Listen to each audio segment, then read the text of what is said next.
ભાજપના ઉમેદવાર ડૉક્ટર રેખાબેન ચૌધરીનો ડોર ટુ ડોર પ્રચાર શરૂ કર્યો છે। ત્યારે રેખાબેન ચૌધરીએ દલિત સમાજના મહોલ્લામાં જઈને ડોર ટુ ડોર પ્રચાર કરી રહ્યા હતા। ત્યારે અમૃતભાઈ ચૌહાણના ઘરે ભોજન લીધું હતું। જોકે રેખાબેન ચૌધરીએ દલિત પરિવારના ઘરે ભોજન કર્યું હતું। ત્યારે ખાસ કરીને વાત કરવામાં આવે તો રેખાબેનને ભોજન લીધા બાદ દલિત સમાજની બહેનોએ શાલ ઓઢાડી રેખાબેનનું હર્ષોલ્લાસથી સ્વાગત પણ કર્યું હતું। જોકે ભાજપના ઉમેદવાર ડોર ટુ ડોર પ્રચાર દરમિયાન દલિત પરિવારના ઘરે ભોજન લઈ એક અનોખો સંદેશ પણ આપ્યો હતો।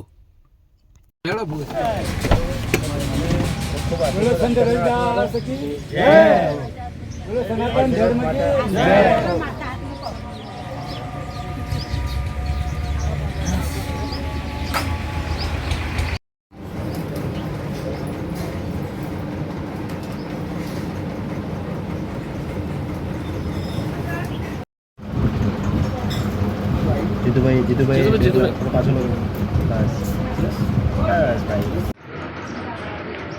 દરેકની મહેનત છે, બધાની મહેનત પડે